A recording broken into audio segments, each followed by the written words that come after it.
Hai sahabat Afram, pada kesempatan kali ini kami akan mereview beberapa tema investasi yang kami anggap relevan dalam market outlook yang kami buat di akhir tahun lalu. Tema yang pertama adalah China's 3D Problems. Jadi 3D Problems di China ini adalah debt, deflation, dan juga demographics. Kami melihat dalam jangka menengah panjang atau 3-5 tahun ke depan, tiga hal ini akan membuat potensi pertumbuhan ekonomi di China melemah dibandingkan 10 tahun terakhir. Kami melihat implikasi pelemahan pertumbuhan ekonomi China ini adalah prospek terbatasnya pertumbuhan permintaan komoditas dari China, serta kemungkinan masih lemahnya pertumbuhan ekonomi global. Nah, sejauh ini sampai dengan kuartal pertama 2024, ekonomi China sebenarnya terus pulih dari level yang cukup lemah di awal tahun ini. Namun, ada ketidakseimbangan yang cukup besar di sektor-sektornya. Jadi, kalau sektor permintaan eksternal, investasi infrastruktur, dan manufaktur sejauh ini cukup kuat. Momentum konsumsi juga meningkat meskipun secara moderat. Dan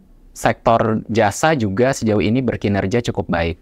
Namun, sektor perumahan atau properti masih menunjukkan sedikit tanda-tanda pemulihan. Dan juga inflasi meskipun sudah meningkat di bulan Februari, sejauh ini masih di bawah 1% secara year on year. Dan impuls kredit yang didorong oleh stimulus-stimulus kebijakan pemerintah sejauh ini belum meluas ke sektor swasta. Dari Kongres Rakyat Nasional Pemerintah China sendiri, pembuat kebijakan sejauh ini masih fokus pada pergeseran struktural.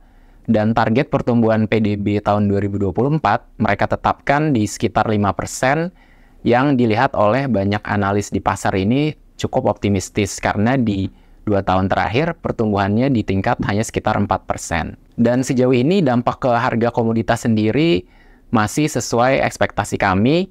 Namun di beberapa komoditas seperti minyak bumi dan juga koper itu mengalami rally atau kenaikan yang cukup signifikan di kuartal pertama 2024 ini, lebih karena beberapa faktor seperti adanya peningkatan resiko geopolitik dan juga adanya resiko supply. Dan Badan Energi Internasional atau IEA sendiri itu memperkirakan ada kemungkinan terjadinya defisit supply di minyak bumi di tahun ini apabila OPEC melanjutkan pemotongan produksinya. Jadi itu tadi adalah review dari tema pertama kami, yaitu China's 3D Problems.